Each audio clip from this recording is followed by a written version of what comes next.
अब ये 6 तस्वीरें आप देखिए। राजधानी दिल्ली जिसका वजीराबाद, अक्षरधाम, मुंडका, आर.के. पुरम, इंडिया गेट या मोती बाग, ये वो इलाके हैं जहां पर हालात लगभग एक जैसे हैं। थोड़ा बहुत अंतर जरूर होगा, लेकिन ज्यादातर इलाकों की स्थिति इसी तरह की है। अक्षरधाम, अब आपको लग रहा होगा कि शायद हम आपको शाम की तस्वीर दिखा रहे हैं, लेकिन ये शाम की तस्वीर नहीं है। ये शाम 7 बजे के बाद की तस्वीर नहीं है, बल्कि ये तो सुबह की तस्वीर है, जहां पर लोग हेडलाइट जलाने को मजबूर हैं क्योंकि विजिबिलिटी कम नजर आती है। और ये समझिए कि ये कोहरा नहीं है, ये फॉग नहीं है, ये स्मॉग है। ये वो स्मॉग है जो आपके लिए हानिकारक है। ये वो स्मॉग है जो आपको सांस लेने में दिक्कत देगा। ये वो स्मॉग है जो आपके परिवार के स्वास्थ्य के लिए हानिकारक है।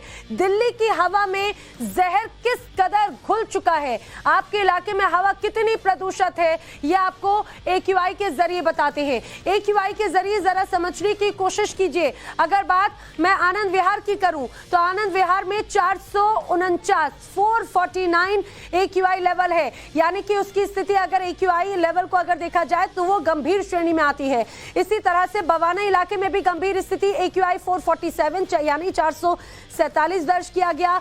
बहुत खराब क्या है, बहुत खराब 388 और 368 यानी द्वारका और दिलशाद गार्डन, यहाँ का भी AQI लेवल बहुत खराब की स्थिति में है। और अगर जहांगीरपुरी की बात करें तो यहाँ पे बद से बदतर स्थिति है।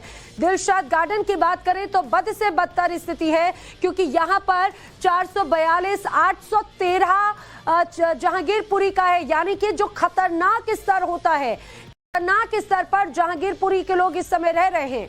मुंडका 422 यहाँ पर AQI लेवल है। नरेला 429 AQI लेवल है, यानी कि या तो आप ये जो AQI लेवल देख रहे हैं, या तो ये गंभीर, या तो बहुत गंभीर, या तो खतरनाक की श्रेणी में है। और आप ये समझिए खतरनाक की श्रेणी सिर्फ आपके या दिल्ली NCR वालों की इनकी गलती की वजह से नहीं है, ये पराली जलाने की वजह से है। पंजाब की पराली दिल्ली की हवा किस तरह से प्रदूषित करती है, इस बार सबसे ज्यादा मामले सामने आए हैं। 23 अक्टूबर को जब पराली जलाने की घटना सामने आई तो 1 या 2 नहीं बल्कि 902 घटनाएं थी। 24 अक्टूबर को पराली जलाने की घटनाएं बढ़ते हुए 1019 हो जाती हैं। और ये समझिए पराली जलाना गैर कानूनी है, लेकिन पंजाब में क्या कानून का डर है यहाँ के लोगों को? 28 अक्टूबर को पराली जलाने की यही संख्या 2067 हो जाती है, लेकिन अगर एक्शन की बात हो तो एक्शन के लिए कुछ भी नजर नहीं आता। हालांकि दिखाने के लिए जरूर यहाँ पर एक्टिव मोड में नजर आते हैं, लेकिन अगर लोगों में डर होता तो ये संख्या बढ़ती नहीं। वहीं 29 अक्टूबर, एक के बाद एक आप तारीखें ध्यान रखते जाइए। 1900 पराली जलाने के मामले 29 अक्टूबर को सामने आए, तो 30 अक्टूबर को 2799 यानी कि 2799 मामले दर्ज किए गए। क्या पंजाब की सरकार, भगवंत मान सरकार, क्या पराली जलाने को लेकर गंभीर है? 2131 मामले 31 अक्टूबर को सामने आए हैं, जिसका असर न सिर्फ पंजाब बल्कि पूरे दिल्ली NCR में नजर आता है। पराली जलाने की किस तरह से तस्वीरें सामने आती हैं आपके सामने। प्रदूषण के हालात ऐसे क्यों है, यह दिखाने के लिए टाइम्स नाउ ग्राउंड पे उतरा हुआ है। और आप एक नजारे देखिए, कालिंदी कुंज आपने देखा, और कालिंदी कुंज के बाहर इन ट्रकों को देखिए, और ये ट्रक है, और इससे पीछे ठीक आप थोड़ी देर जाएंगे तो देखिए किस तरीके से तमाम ट्रक बहुत साफ इंडिकेट है कि जिन्हें दिल्ली में नहीं आना, जिनका डेस्टिनेशन दिल्ली में नहीं है, वो दिल्ली से नहीं गुजरेंगे। लेकिन कालिंदी कुंज बॉर्डर पे उत्तर प्रदेश के लिए जाते हुए यह ट्रक देखिए, और इसकी ओवरलोडिंग कैपेसिटी देखिए, ये कितने नियमों को वायलेट कर रहा है। ये कंस्ट्रक्शन मटेरियल का पूरा हिसाब लेके देखिए किस तरीके से ये ओवरलोडिंग और एक तरह से इलीगल कंस्ट्रक्शंस बनाने के बावजूद भी ये देखिए ये ट्रक दिल्ली में आया, दिल्ली निकल के आया और दिल्ली से जाते हुए ये उत्तर प्रदेश के लिए जा रहा है। और आप अंदाजा लगाएंगे कि किस तरीके से इस तरह के ट्रकों का जाना लगातार जारी है। एक पूरा एक सीरीज चलता है। मैं आपको बताऊं कि आप देखेंगे कि कैसे आप थोड़ा सा बदलाव आपको जरूर दिखा होगा कि एक पॉलिथीन रखा हुआ, लेकिन आप अंदाजा लगाइए कि ऐसे डंपर, जब दिल्ली में कंस्ट्रक्शन एक्टिविटी बिल्कुल बैन की गई है, इन ट्रकों का आना लगातार जारी है। और देखिए कि किस तरीके से लगातार ये उत्तर प्रदेश के सीमा में अब चले जाएंगे। रूल्स बहुत साफ कहता है कि जिन ट्रकों को दिल्ली में नहीं आना है वो ट्रक ईस्टर्न पेरिफेरल एक्सप्रेसवे से बाहर जाएं या फिर केएमपी की तरफ से जाएं, लेकिन इस तरीके का ट्रकों का जाना लगातार जारी है और बड़ी आपको जानकारी होगी कि इस तरह के प्रशासन के मौजूदगी में होता है। तो आपने देखा है, अब असली हकीकत क्या है, वहां पर अभी क्या कंडीशन है, ये जानने के लिए रुक करेंगे। मेरे दो साथी दिल्ली के अलग अलग इलाकों से हैं। कुंदन सिंह जो कि सरिता विहार से मेरे साथ में जुड़ रहे हैं, शिवानी शर्मा इंडिया गेट से मेरे साथ में जुड़ रही हैं। कुंदन, आप जिस जगह पर मौजूद हैं, अब दिल्ली में के लोग शिकायत कर रहे हैं कि आंखों में जलन, सांस लेने में दिक्कत हो रही है। कई इलाके तो गंभीर से खतरनाक श्रेणी में आ चुके हैं। आप जहां पर हैं, जरा वहां की स्थिति बताइए। क्या आपको भी आंखों में जलन हो रही है? चश्मा लगाए हुए हैं आप? बिल्कुल, चश्मा और कांच हमारे कैमरे उनको सेंस कर पाते और मैं अपने दर्शकों को बता पाता। सुबह करीब 6 बजे से मैं दिल्ली की सड़कों पे हूँ और अब मुझे बोलने में परेशानी हो रही है। आप निगल नहीं सकते, इतना पोल्यूशन है और आसपास का नज़ारा। हम इस वक्त साउथ दिल्ली के सरिता विहार के फ्लाईओवर पे है। हमने सोचा कि दूर से नज़ारा दिखाएं। मेरे इस तरफ एक दिल्ली का बड़ा पॉपुलर निजी अस्पताल इंद्रप्रस्थ अपोलो है, वो शायद आपको नजर नहीं आएगा। दूसरी तरफ जसोला का कम्युनिटी सेंटर है, वो आपको नजर नहीं आएगा और इस तरफ नोएडा जाने की सड़क है, वो आपको नजर नहीं आएगी। आप जहां आप नजर दौड़ा लीजिए, धूल और धूल नजर आएगा। हालात दिन के 10 बज चुके हैं, 4 घंटे सुबह हो चुका है, लेकिन अभी भी जो पॉल्यूशन का स्तर है वो 400 के ऊपर है। मैंने अभी ठीक थोड़ी देर पहले जो एयर क्वालिटी इंडेक्स है, मैंने चेक किया कि साउथ दिल्ली के जितने डेस्टिनेशन है, करनी सिंह स्टेडियम मेरे दाहिनी तरफ, ओखला इंडस्ट्रियल बेल्ट का बात कर लें, सरिता विहार की बात करें, नेहरू प्लेस की बात करें या फिर साउथ दिल्ली के तमाम अलग डेस्टिनेशंस की, 450 से ज्यादा के करीब में यह क्वालिटी इंडेक्स जो कि अपने आप पे खतरनाक स्तर पे जा चुका है। सरकार तमाम दावे कर ले, एक दूसरे पे आरोप प्रत्यारोप। आज हमने सुबह देखा कि दिल्ली के पर्यावरण मंत्री गोपाल राय कह रहे थे कि उत्तर प्रदेश की तरफ से प्रदूषण आ रहा। कम से कम उन्हें अपने कहने से पहले अपनी खुद की रिस्पॉन्सिबिलिटी तो तय कर लेते, या फिर जो एयर क्वालिटी इंडेक्स को लेके जो कमीशन बनाए गए थे उन्होंने जो एक तरह से रिकमेंडेशंस किए थे, या फिर जो ग्रेड रिस्पॉन्स 3 के कैटेगरी के मुताबिक हमने देखा कि तमाम वो कंस्ट्रक्शन मटेरियल के ट्रक ओपन जा रहे हैं। और ठीक थोड़ी देर पहले आपको मैं दिखाऊंगा कि 11 बजे हालांकि नो एंट्री की शुरुआत होती है, लेकिन आप ठीक थोड़ी देर बाद देखेंगे कि सड़क से लगातार ट्रकों का पूरा जमौड़ा जा रहा होगा। अगर आप चारों तरफ दौड़ दिखाएं तो ओपन मलबा आपको पड़ा होगा शहर के अलग अलग हिस्सों में। हो सकता है कि दिल्ली के वीवीआईपी जहां रहते हो वहां स्थिति थोड़ी तरह हो सकता है कि 4 स्प्रिंकल और 4 ऑटोमेटिक मैकेनिकल सफाई के लिए कैमरे कैद करके सोशल मीडिया पर अपडेट कर दिया जाता है। बात तो यही कि क्या ये सब काफी है, क्या ये सब काफी है? क्योंकि बार बार दावे तो शुरू से किए जाते हैं, क्योंकि दिल्ली एनसीआर की क्या स्थिति होती है हम सभी के सामने है। देखिए, जाहिर तौर पर जब हम बात कर रहे हैं, मैं आपको तस्वीरें दिखाना चाहूंगी क्योंकि शायद इस वक्त तस्वीरों से बेहतर कुछ और नहीं हो सकता है। मैं इस वक्त इंडिया गेट से महज 50 मीटर की दूरी पर हूं, लेकिन शायद इंडिया गेट बहुत कोशिश करने के बाद भी यहां पर नहीं देखा जा सकता। ये वो जगह है जो साइट सीइंग के लिए होती है, जहां लोग दूर दूर से आते हैं, इंडिया गेट को देखते हैं, उसके साथ तस्वीरें खिंचवाना चाहते हैं, लेकिन पॉल्यूशन इतना ज्यादा है, डस्ट पार्टिकल्स इतने ज्यादा हैं हवा में कि विजिबिलिटी शून्य हो गई है। इंडिया गेट दिखाई नहीं दे रहा है। और ये जो गैस चैम्बर में तब्दील हो रही है दिल्ली, ये पहली बार नहीं है। आप देखिए, कई सालों से लगातार हम देख रहे हैं कि नवंबर 1 से नवंबर 15 के बीच में लगातार इसी तरह का नजारा होता है दिल्ली में। लोग दूर दूर से आए हुए हैं। आप इंडिया गेट देखने आए हैं, कुछ दिख पा रहा है आपको? पॉल्यूशन इतना है, कुछ बहुत बर्दाश्त है, कुछ दिखने नहीं दे रहा। आप लोग कहाँ से आए हुए हैं? इस तरफ आए? गुजरात, सूरत से। आप लोग यहाँ पर इंडिया गेट देखने आए थे, लेकिन कुछ दिख पा रहे हैं? कुछ नहीं दिखाई दे रहा। बहुत पॉल्यूशन है। हाँ, बहुत पॉल्यूशन है। और आपको ये भी बताऊं कि ये जो जगह है, देखिए यहाँ पे फोटोग्राफर भी हैं, इनसे भी पूछ लेते हैं। भैया, आप यहाँ पे फोटोग्राफ्स लेते हैं, बहुत लोग घूमने आते हैं, लेकिन कुछ नजर नहीं आ रहा, दिखाई नहीं दे रहा। पिछले कुछ दिनों में इतना पोल्यूशन है, आपको क्या लगता है? मैम, हम तो ऐसे खाली खड़े रहते हैं, यहाँ तो इंडिया गेट आता भी नहीं है, अंदर पुलिस वाले काम नहीं करने देते। जो सांस लेने में भी दिक्कत हो रही है, आंखों में जलन भी होती है।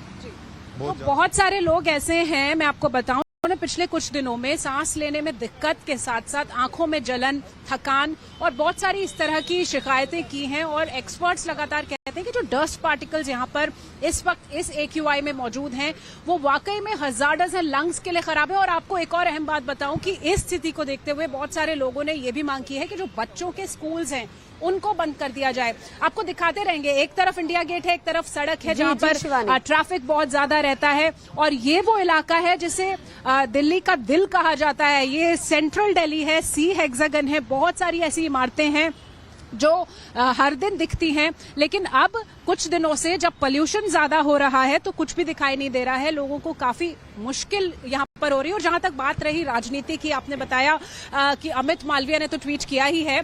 अमित मालवीय के अलावा कल भूपेंद्र यादव जो पर्यावरण मंत्री हैं केंद्रीय सरकार में, उन्होंने कहा कि दिल्ली गैस चैम्बर बन गई है। और उन्होंने इतना ही नहीं, कुछ डेटा सामने रखा। उन्होंने कहा कि एक में 3000 से ज्यादा जगहों पर पराली जलाई गई है पंजाब में। बिल्कुल शिवानी, यही तो इंपॉर्टेंट बात है। एक साथ जब 3000 से ज्यादा पराली जलाए जाना यानी कि दर्शाता है वो भी पंजाब के एक इलाके में। अगर इस तरह से मामले सामने आते हैं तो यहाँ पर आखिर क्या डर नहीं है, क्योंकि बाकायदा नियम बनाए गए हैं, बाकायदा इसे गैर कानूनी माना गया है। बहरहाल जैसा हमारे साथी रिपोर्टर्स बता रहे हैं, दिल्ली में लगातार प्रदूषण की वजह से धुंध छाई है। कुंदन ने दिल्ली के मथुरा रोड और ओखला से एक रिपोर्ट कवर की है, वो रिपोर्ट आपको देखना जरूरी है। देखिए, प्रशासन की तरफ से तमाम दावे किए गए कि दिल्ली में ग्रैफ 3 लागू है और न केवल तमाम राज्य सरकारों की तरफ से कार्रवाई की जा रही है, लेकिन जमीनी हकीकत क्या हो उसे दिखाने के लिए सुबह हम इस वक्त हैं साउथ दिल्ली के। और अभी मथुरा रोड हमने छोड़ा और आप देखिए कि यहाँ पे अगर हम एयर क्वालिटी इंडेक्स की बात करें तो आप DIT ओखला यानी Delhi institute of tools engineering की एक सेंटर से जो लोकेशन से उठाया गया है, इसका देखिए कि 628 है। जो मौसम का मिजाज है उसके मुताबिक अभी कोहरे नहीं आए, लेकिन आसमान में जो धुंध आपको नजर आ रही है वो एक तरह से लगातार इसी का परिचायक है कि किस तरीके से जो जहरीली गैस का चैम्बर दिल्ली बना पड़ा हुआ है। तो दिल्ली का चाहे सरिता विहार हो, दिल्ली का ओखला इलाका हो, और भी जो अलग अलग इलाके हैं वहां की स्थिति आपने देखी। लेकिन सिर्फ दिल्ली में ऐसा प्रदूषण है ऐसा नहीं है, दिल्ली से सटा नोएडा भी अब यहां पर प्रदूषण का लेवल बहुत खराब श्रेणी में जाता हुआ नजर आता है। यहां पर भी दिल्ली के ही जैसे हालात बनते नजर आते हैं, लोगों को सांस लेने में दिक्कत, आंखों में जलन फील हो रही है, वजह है प्रदूषण। हमारे साथी अभिषेक राज की एक रिपोर्ट देखिए। राजधानी दिल्ली NCR में वायु प्रदूषण का स्तर अपने जो लेवल है उससे कई ज्यादा खराब हो चुका है। अभी हम नोएडा में मौजूद हैं और नोएडा का एयर क्वालिटी इंडेक्स का अगर हम बताऊं तो वो 393 है। 393 यानी कि सीवियर कैटेगरी से महज 7 अंक कम। अभी जिस वक्त हम बात भी कर रहे हैं आपसे तो मेरे गले में खराश सी महसूस हो रही है, तो आप अंदाजा लगाइए कि यहाँ का जो एयर क्वालिटी इंडेक्स है, जो वायु की गुणवत्ता है, वो कितनी खराब होगी। विजिबिलिटी की बात करूं तो जरा गाड़ियों को देखिए जो चल रही है यहाँ पे, सारी गाड़ियों के आपको हेडलाइट जले हुए मिलेंगे ताकि सुरक्षा के मद्देनजर गाड़ियां आपस में ना टकराएं। लोग काफी ज्यादा परेशान हैं क्योंकि विजिबिलिटी बहुत कम है, देखने में प्रॉब्लम हो रही है, गाड़ियां किधर से आ रही हैं किधर जा रही हैं लोगों को ये पता नहीं चल रहा है। अभी ऑफिस जाने का वक्त हो रहा है, ऐसे में जब लोग निकल रहे हैं तो उनको इस बाबत बहुत चिंता हो रही है कि वो सही सलामत घर पहुंचेंगे या नहीं, क्योंकि विजिबिलिटी बहुत कम है और बहुत कम ऐसे मौके आते हैं जब इस तरीके से देखने को मिलता है। जरा देखिए विजिबिलिटी, आप ट्रक दिख नहीं रही है सामने से, जो गाड़ियां जा रही हैं वो गाड़ियां नहीं दिख रही हैं आपको, विजिबिलिटी इतनी कम है। और ये आलम तब है जब सोचिए कि लोग अभी ऑफिस जा रहे हैं। प्रदूषण का स्तर इतना ज्यादा बढ़ा हुआ है कि लोग जो है काफी परेशान हैं। कुंदन, सवाल उठना लाजमी भी है क्योंकि इसके पहले हमने देखा था कि बहुत बड़ी लागत के साथ, करोड़ों रुपयों के साथ में पिछले साल स्मॉग टावर लगाए गए और ये उम्मीद और ये संभावना जताई गई थी कि इन स्मॉग टावर से पोल्यूशन कंट्रोल होगा। लेकिन आखिर हकीकत क्या है? आखिर स्मॉग टावर क्या वर्किंग कंडीशन में है? और अगर नहीं है तो आखिर क्यों? क्या हुआ उसका? चार पांच बड़े वजहों पे हम अगर आप एक एक करके बता दें। सबसे पहले पंजाब की पराली की बात लगातार हो रही थी। मैं आपको बता दूं कि 2019 से लेकर 21 के बीच में 2,500 करोड़ रुपया केंद्र सरकार ने इस मद में दिया था कि किसानों को अलग अलग इक्विपमेंट्स खरीद के उन्हें पराली कटिंग और प्रोसेसिंग के लिए नया एक ऑप्शन दिया जाए जिससे वो जलाने की नौबत ना आए। उसका 45% यानी करीब 1400 करोड़ रुपया आप गया था अकेले पंजाब को और लाखों मशीनें बंद पड़ी है।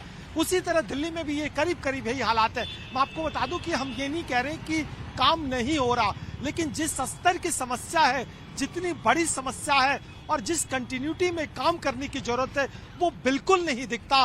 वो करीब अक्टूबर के मध्य से जैसे जैसे इंडिकेशन होता है मौसम का से मिजाज नजर आता है, प्रेस कॉन्फ्रेंस शुरू हो जाती है, अधिकारियों को एक्टिव कर दिया जाता, मशीनें सड़कों पर निकलने लगती है, पार्टी से लेके सरकार से लेके तमाम अलग अलग फ्रंट से उन सोशल मीडिया से ट्वीट कर दिया जाता। लेकिन जितनी दिल्ली को चाहिए, जिन एजेंसियों का इन्वॉल्वमेंट चाहिए, वो कहीं नजर नहीं आता। लेकिन कुंदन, इसको लेकर बातें तो बिल्कुल की जा रही हैं, बातें की जाती रही हैं। कुंदन, मैं जरा शिवानी का भी रुख कर लेती हूँ। शिवानी, खासतौर से अगर हम दिल्ली के मुख्य इलाकों की बात करें तो एक सीपी जो मध्य हिस्सा है, आनंद विहार, जहां पर स्मॉग टावर लगाए गए हैं, क्या अब से कुछ दिनों पहले हमने भी एक रिपोर्ट कवर की थी जिसमें यह पता चला कि स्मॉग टावर तो वर्किंग कंडीशन में ही नहीं है, यानी कि जो पहले वादे किए गए, जो दावे किए गए, बड़ी इच्छा शक्ति जताई गई, आखिर वो सब कुछ क्या सिर्फ फेल था? वो सिर्फ झूठे वादे थे।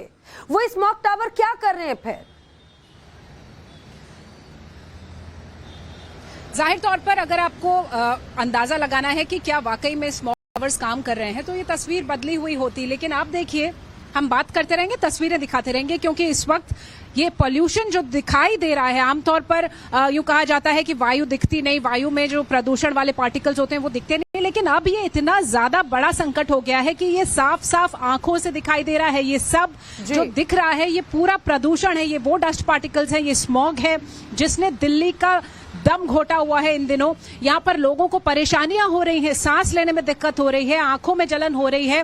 और स्मॉग टावर्स की अगर हम बात करें, जो सीपी के पास, आनंद विहार के पास स्मॉग टावर था, हमने कुछ दिन पहले खुलासा किया कि वो स्मॉग टावर नहीं चल रहा है। कई और स्मॉग टावर्स यहाँ पर लगाए गए थे लेकिन वो भी नहीं काम कर रहे। आप देखिए कि एक तकनीक होती है जिसके जरिए जो आसपास के पेड़ होते हैं उन पर पानी का छिड़काव किया जाता है ताकि वो साफ हो सके और वो जो हवा है उसको क्लैरिफाई करें, उसको ऑक्सीजन कंटेंट ज्यादा आए। लेकिन ऐसा भी कुछ दिखाई नहीं दे रहा है यहाँ पर होता हुआ। हम दिन रात रिपोर्ट करते हैं, लेकिन जो कदम उठाए जाने चाहिए पोल्यूशन को रोकने के लिए, पोल्यूशन को कम करने के लिए, वो नहीं दिखाई दे रहे हैं। और आम आदमी जो है यहाँ पर जो एक्सपोज्ड है उसको काफी ज्यादा मुश्किलों का सामना करना पड़ रहा है, जो लोग घरों से बाहर निकल रहे हैं काम करने के लिए। बिल्कुल शिवानी, यही तो सबसे महत्वपूर्ण बात हो जाती है। कुंदन, एक और बात जरा समझाइए। राजनीति जमकर होती है, एक दूसरे पर आरोप प्रत्यारोप लगाए जाते हैं, दावे वादे किए जाते हैं, लेकिन पिस्ता सिर्फ और सिर्फ यहाँ का आम नागरिक है। दिल्ली हो या नोएडा हो, या दिल्ली नोएडा से जुड़ा हुआ गुड़गांव ही क्यों ना हो। आप जरा ये बताइए कि जो आप महसूस कर रहे हैं, आंखों में जलन, सांस लेने में दिक्कत, गले में दिक्कत, ये कितना घातक है? डॉक्टर्स कितना घातक इसे बताते हैं, बच्चों के लिए कितना घातक है? आफ्टर कोविड वैसे ही इम्यूनिटी किस तरह से इंपैक्टफुल हो चुकी है, बुजुर्गों के लिए कितना घातक है ये? बिल्कुल, जो पॉइजन है वो स्लो पॉइजन के तौर पे आपके शरीर में धीरे धीरे बैठता जाता है। और मैं आपको बताऊं कि आंकड़े बता रहे हैं, और आंकड़ों में अगर पिछले दिल्ली एनसीआर की बात करें तो पिछले कुछ सालों में इनकी जो मौत के आंकड़े हजारों की संख्या में बढ़ती जा रही है और इसका कोई अंत नहीं है। और अब ये इम्पैक्ट कम से कम बुजुर्गों पे, बीमार लोगों पे, डायबिटिक लोगों पे, हाइपरटेंशन के लोगों पे, बच्चों में, प्रेग्नेंट महिलाओं में असर कर रहा है। वैसे भी दिल्ली के ट्रैफिक का नजारा आप देख सकते हैं कि 11 बजे के करीब में क्या भीड़ होती है। मथुरा रोड का ये नजारा, तो आप समझिए कि ट्रैफिक से आप ऐसे ही परेशान है। और ऊपर में अगर आपको सांस लेने में दिक्कतें आती हैं, एक सज्जन हमें दिखे जो कि मास्क लगा के लगातार लोग जा रहे हैं और एक तरह से कोशिश कर रहे हैं। आप एक मिनट, कुछ लोगों को लगता है कि कोशिश कर रहे हैं कि हालांकि भीड़ में रुके, क्या धुआं असर कर रहा है क्या? आप एक मिनट, अगर आप पास आ पाए तो चलिए। लोग जा रहे हैं और हमें रोकना भी उचित नहीं है, लेकिन मैं आपको बताऊं कि असर कर रहा है। मैं आपको पीछे कुंदन, लेकिन यानी कि ये समझा जाए कि ये पीक आवर्स है, लोगों के आने जाने का वक्त है, लेकिन बार बार सवाल यही खड़ा होता है कि क्या इस स्थिति को कंट्रोल नहीं किया जा सकता? क्या जो बातें कही जाती हैं वो सिर्फ बातें होती हैं? क्या दिल्ली में पॉल्यूशन कोई मुद्दा ही नहीं है, या इतना गंभीर ही एक ऐसा विषय नहीं है जिस बारे में यहाँ के जो बुद्धिजीवी हैं, जो सरकार हैं, जो मंत्री हैं, जो विपक्ष में बैठे नेता हैं, वो इसे समझ पाए? कुंदन और शिवानी, आप दोनों का ही बहुत बहुत शुक्रिया। लेकिन दिल्ली एनसीआर किस तरह से गैस चैम्बर में तब्दील हो चुका है, ये आंकड़े बताने के लिए यहाँ पर काफी नजर आते हैं। पंजाब में जलती पराली और दिल्ली में बढ़ते प्रदूषण को लेकर सियासी संग्राम भी बहुत तेज हो चुका है। बीजेपी और आम आदमी पार्टी दोनों एक दूसरे पर लगातार हमलावर हैं, एक दूसरे पर निशाने साधते हुए नजर आते हैं। दोनों एक दूसरे को जिम्मेदार ठहरा रहे हैं, जबकि पंजाब में पराली जलाने के नए रिकॉर्ड बन रहे हैं। बुधवार को पंजाब में 3000 से ज्यादा पराली जलाने के मामले सामने आए। समझ सकते हैं कि किस तरह के हालात हैं।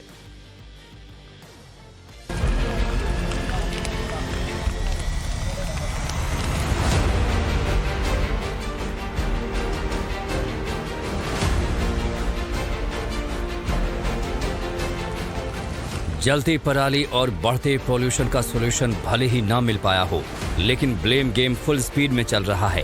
पराली किसने जलाई, किसकी दल की सरकार वाले राज्य में ज्यादा पराली जली, बहस इसी बात को लेकर छिड़ी है। लेकिन राजधानी दिल्ली की हवा कैसे साफ हो, इसे लेकर कोई फुल प्रूफ प्लान किसी के पास नहीं है। दिल्ली की हवा लगातार जहरीली हो रही है।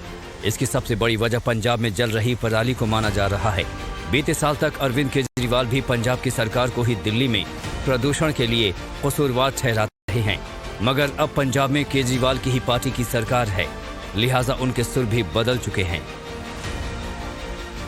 जितनी सीएनजी बनेगी, मैंने इंद्रप्रस्थ गैस लिमिटेड से बात की है, वो सारी सीएनजी खरीदने को तैयार है। तो ऐसा कोई बिजनेस आपने देखा है जिसमें प्रोडक्ट की जो सेल है, जो जितना भी प्रोडक्ट बनेगा खरीदने को तैयार हों? तो क्यों नहीं पंजाब और हरियाणा सरकारें इसको प्रमोट करती और इस तरह की लार्ज स्केल पे इंडस्ट्री, इससे किसान को पराली का पैसा मिलेगा, बहुत बड़े स्केल पे एम्प्लॉयमेंट जनरेट होगी। इस पे केवल और केवल राजनीति हो रही है पोल्यूशन, समाधान की कोई बात नहीं करना चाहता। ऐसे दिखाया जा रहा है जैसे बस पंजाब और दिल्ली ने पोल्यूशन कर दिया सारे देश में, बस पंजाब और दिल्ली की वजह से पोल्यूशन हो रहा है। आप अगर पूरे नॉर्दर्न इंडिया के सारे सिटीज़ का पोल्यूशन उठा के देखें, हरियाणा के सारे शहरों में पोल्यूशन हो रहा है, उत्तर प्रदेश के सारे शहरों में पोल्यूशन हो रहा है, बिहार के सारे शहरों में पोल्यूशन हो रहा है, हरियाणा के सारे शहरों में पोल्यूशन हो रहा है, राजस्थान के शहरों में पोल्यूशन हो रहा है, मध्य प्रदेश के शहरों में पोल्यूशन हो रहा है, और लगभग एयर क्वालिटी इंडेक्स सब जगह बराबर चल रहा है। तो क्या आम आदमी पार्टी ने सब जगह पोल्यूशन कर दिया? अगर पूरे नॉर्दर्न इंडिया में पोल्यूशन हो रहा है तो इसका समाधान कौन निकालेगा? प्रधानमंत्री जी को निकालना पड़ेगा ना, उनको बैठ के बात करनी पड़ेगी। पराली और प्रदूषण के पंजाब कनेक्शन पर केजरीवाल ने 360 डिग्री का यू टर्न तो ले लिया, लेकिन समस्या कैसे दूर होगी, इसका जवाब वो अब सीधे प्रधानमंत्री से चाहते हैं। यानी 1 साल पहले तक पंजाब की सरकार को कोसने वाले केजरीवाल को प्रदूषण के लिए अब केंद्र सरकार जिम्मेदार नजर आने लगी है। पराली और प्रदूषण पर दिल्ली के मुख्यमंत्री के इस बदले मिजाज के बाद ही केंद्र सरकार ने भी हमला बोला है। केंद्रीय पर्यावरण मंत्री भूपेंद्र यादव ने ट्वीट किया है, आज ही के दिन पंजाब में 3634 आग लगने के मामले सामने आए हैं। दिल्ली को गैस चेंबर किसने बना दिया है, इस पर कोई शक नहीं है, लेकिन आश्चर्य है कि कैसे। घोटाला वही है जहां आप है। पिछले 5 सालों में केंद्र सरकार ने पंजाब को फसल अवशेष प्रबंधन मशीनों के लिए 1347 करोड़ रुपए दिए। राज्य ने 1,20,000 मशीनें खरीदी, इनमें से 11,275 मशीनें गायब हो गई हैं। धन का उपयोग स्पष्ट अक्षमता को दर्शाता है। प्रदूषण पर वार पलटवार वाली राजनीति में जब पर्यावरण मंत्री खुद ही कूद पड़े, तो आम आदमी पार्टी भी अपनी सरकार पर लग रहे आरोपों की सफाई देने के लिए मैदान में उतर गई। मोर्चा पंजाब और दिल्ली के मुख्यमंत्रियों ने संभाला। देखो, कबूतर दे अखां ਵਿੱਚ ਨਾ ਬਿੱਲੀ ਨਹੀਂ ਭੱਜਦੀ। मैं सेंटर सरकार ਨੂੰ ਇਹ ਕਹਿਣਾ ਚਾਹੁੰਦਾ ਕਲੀਅਰਲੀ, ਤੁਸੀਂ ਏਸੀ ਕਮਰਿਆਂ ਦੇ ਵਿੱਚ ਬੈਠ ਕੇ ਸਿੱਧਾ ਬਸ ਗਾਲਾਂ ਦੇਣ ਤੇ ਲੱਗ ਜਾਂਦੇ ਹੋ ਪੰਜਾਬ ਦੇ ਕਿਸਾਨਾਂ ਨੂੰ ਕਿ ਤੁਸੀਂ ਐ ਨਹੀਂ ਕਰਦੇ, ਤੁਸੀਂ ਉਹ ਨਹੀਂ ਕਰਦੇ। ਸ਼ਾਇਦ ਕੇਂਦਰ ਸਰਕਾਰ ਦੇ ਮਨ ਦੇ ਵਿੱਚ ਕਿਸਾਨਾਂ ਪ੍ਰਤੀ, ਪੰਜਾਬ ਦੇ ਕਿਸਾਨਾਂ ਪ੍ਰਤੀ ਬਹੁਤ ਵੱਡੀ ਨਫ਼ਰਤ ਹੈ। ਜਿਹੜਾ ਅੰਦੋਲਨ ਹੋਇਆ, ਜਿੱਥੇ ਘਮੰਡ ਟੁੱਟਿਆ ਸੀਗਾ ਸਰਕਾਰ ਦਾ, ਸ਼ਾਇਦ ਉਹਦੇ ਕਰਕੇ ਇਹ ਪੰਜਾਬ ਦੇ ਕਿਸਾਨਾਂ ਨੂੰ ਚਾਹੁੰਦੇ ਹੀ ਨਹੀਂ ਕਿ ਉਹ ਪੰਜਾਬ ਦੇ ਕਿਸਾਨ ਜਿਹੜੇ ਨੇ ਉੱਭਰ ਜਾਣ, जब पंजाब के किसान ਜਿਹੜੇ ਨੇ ਉਹ खुशहाल रहन बदनाम ਕਰਨ ਤੇ ਲੱਗੇ ਹੋਏ हैं। मेरे को गाली देने से अगर पूरे देश की प्रदूषण की समस्या सॉल्व होती हो वो बहुत अच्छा है, 24 घंटे गाली दो, लेकिन मेरे को गाली देने से तो समाधान नहीं होगा ना। समाधान तो तब होगा, अब कह रहे कि ये किसानों को सुबह से बीजेपी वाले गाली देने लग जाते हैं, किसान फसल क्यों जला रहे हैं, किसान स्टबल क्यों जला रहे हैं, किसान पराली क्यों जला रहे हैं, किसान। पंजाब सरकार को इतनी चिट्ठियां आ चुकी केंद्र सरकार की कि कितने किसानों के खिलाफ एफआईआर करी, कितने किसानों के अरे किसानों के खिलाफ एफआईआर करने के लिए इतने उत्साहित क्यों हो रहे हो? क्यों किसानों के खिलाफ एफआईआर करना चाहते हो?